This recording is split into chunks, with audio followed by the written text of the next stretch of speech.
Welcome to the Embodied Empath Podcast, the space where sensitive, intuitive women learn to regulate their nervous system, heal anxiety, and live with grounded confidence. I'm your host, Valerie Lundgren. Let's begin. All right, loves. So before we begin, I just want you to check in with your body real quick. Not paying attention to the mind and the to-do list of all the things. Just pay attention to your body right here, right now. Just notice. There's no judgment. We're not going to change anything. I just want you to notice your body. Great. Now, if you're tired of managing anxiety, like it's something that you have to perform your way out of, if you're exhausted from fixing your mindset only to feel the same symptoms every morning, you're in the right place. Welcome to the Embodied Empath Podcast. I'm your host, Valerie Lundgren, and today we're dismantling the illusion that anxiety is just a mindset issue, when truly it is a nervous system state asking for safety. So for many years, we were told, think positive, calm down, stop being so sensitive, don't overreact. Okay, raise your hand. Have you heard those things before? Yeah, me too. But here's the problem. None of those directions go to the place anxiety originates. No, because anxiety doesn't start in your thoughts. It starts in your body, in your automatic nervous system. The part that runs survival, not self-improvement. Protection, not performance. By the time you have the anxious thoughts, your nervous system has already sounded the alarm. So you're trying to do this mindset way of biology, and biology is going to win every time. So thinking positive doesn't really help when you're feeling anxious. It's not because you're failing, it's because your body is just doing its job. So that's why it's so important for us to understand the body and to come back home to the body. So here's what's happening underneath the surface. Your body is governed by two main states. We've got the sympathetic activation. This is fight or flight. So you'll have a fast heart rate, shallow breathing, overthinking, irritability, urgency, overwhelm, right? That's that fight-flight response.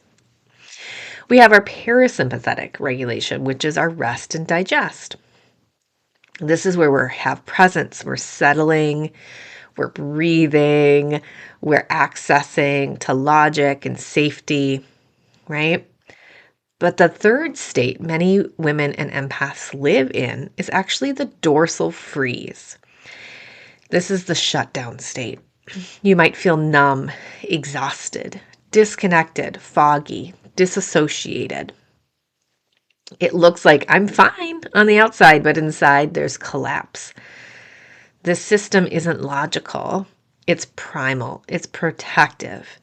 And we do, and you can titrate, meaning you can switch between all three of these within one day. That's the beauty of being a human, right? It's weird to keep. So the thing is that this nervous system, it's wired to keep us alive. It's not here to make us happy. So when your body perceives a threat, real or imagined, your biology responds automatically. This is why you can't just calm down. Your body needs to believe it's safe before your mind can actually relax. So here's the thing. If you're an empath, a highly sensitive person, or someone who picks up on emotional currents in the room, your nervous system is processing external data in addition to internal data. So that means you're not just navigating your own emotions, you're metabolizing the emotional atmosphere around you. When others feel feelings, your body translates as potential threat cues.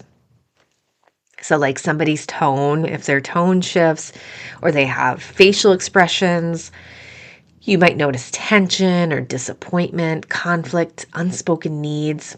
Empaths are so tuned to this. And the reason is because empaths often have this heightened amygdala sensitivity. That means we have a connection to faster fear and danger signaling. So we kind of go into a quicker knowing or connection to there's danger happening. We also have an increased mirror neuron activity. This is a stronger emotional attunement. So when we have a mirror neuron activity, that means we're connecting to an understanding, an emotional attunement to somebody much quicker than the average person as an empath. We also have a porous neuroception, and this is difficulty filtering what belongs to them. So we will feel something and then we take it on and we don't understand that it's not our own emotion and we carry that with us. So when someone says you're too sensitive, the truth is your nervous system is more informed. It's not malfunctioning. So your sensitivity isn't a weakness.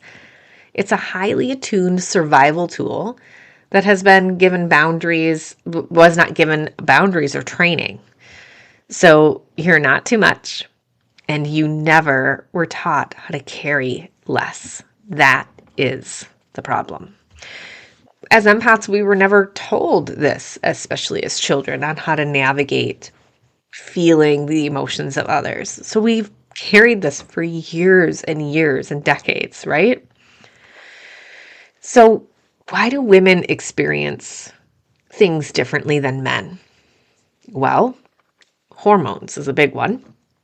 When we have our hormonal fluctuations, it affects the nervous system, especially through perimenopause, our cycle shifts, postpartum.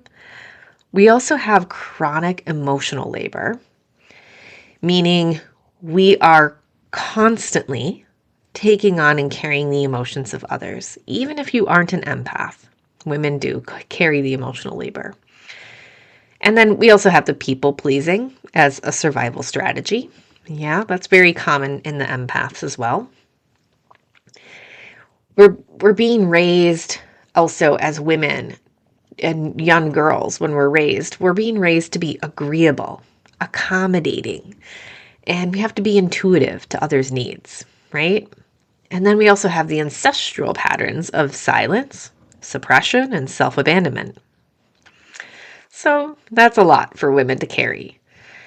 When estrogen and progesterone fluctuate, it can cause also a shift in the nervous system. So your estrogen will drop and it reduces the serotonin, which then affects your mood, which then makes the anxiety spike. Your progesterone drops and it removes that calming effect, and then you'll have the irritability and sensory overwhelm. Then we also have cortisol sensitivity, which increases and it makes it a faster trigger into the threat response. So when our cortisol is high, then we're more on guard for that threat response that's going to be happening, even though it's not a threat really, but the body is really geared for it. So this is why perimenopause can feel like sudden panic out of nowhere, rage without an understanding where it came from, overstimulation from lights, noise, and a mess. Hello, that's me. Loss of tolerance of dysfunction. I'm feeling that a lot right now too. And identity unraveling. I see that a lot with my clients right now, and even a little bit with myself, like really finding out, who am I, right? Your biology is not betraying you in this moment. It's just revealing that you've been on surviving. You're trying to survive. So just know that your body isn't breaking down. It's just breaking through. Trust the process. But I'm going to teach you ways to work with it so it doesn't overwhelm you as much. So now I'm going to invite you to do a little pause. Each episode, I'll be taking you through a somatic reset. So just know you get a little bit of something every time you join me. So we're going to take a pause and just come back home to ourselves. Now, when we do this exercise, I ask that you are doing it not driving. We want to make sure that we're sitting still, we're in a quiet space, and we're able to have our feet on the floor or lying down, okay? So don't be driving when we're doing this. So let's go ahead and just take a moment. We're going to regulate together. This is not perfectly, just honestly. So go ahead and place your hand on your chest, one on your ribs and your lower ribs, and feel that contact. Feel the weight. And then go ahead and take an inhale for the count of 4.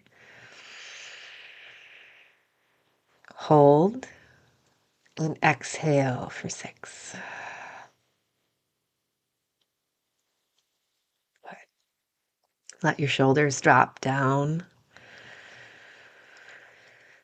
Inhale again and hold and exhale, dropping the shoulders a little bit more now. And we're going to orient ourselves into the room. So just turning your head slowly to the left, looking slowly with your eyes, and slowly to the right, looking over to the right. Yeah. Let your eyes land on something neutral now. Might be a coffee cup or an animal, or looking outside a window.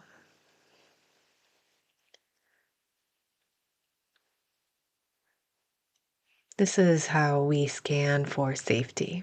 So show it's something that is safe. Show your body safety in this moment.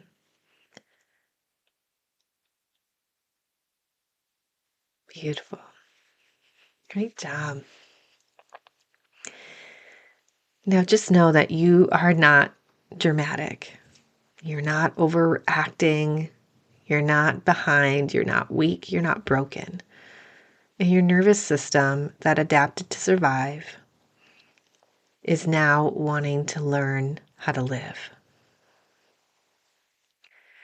So just know that this is your time to start listening and become more embodied so that you can teach the nervous system how to come out of survival and how to come into embodied living.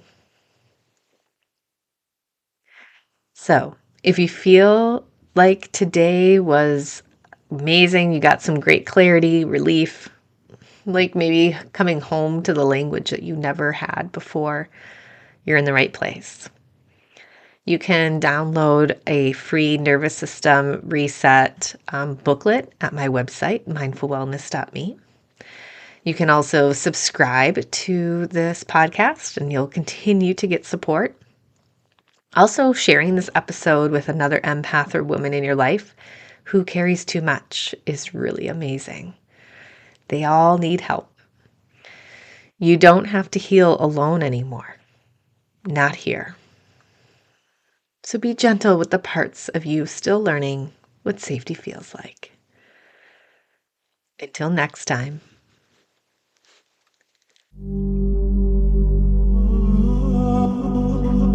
This episode supported you. Share it with another empath who needs it. And if you're ready for deeper work, somatic coaching, nervous system healing, or my Embodied Reset program, just visit mindfulwellness.me.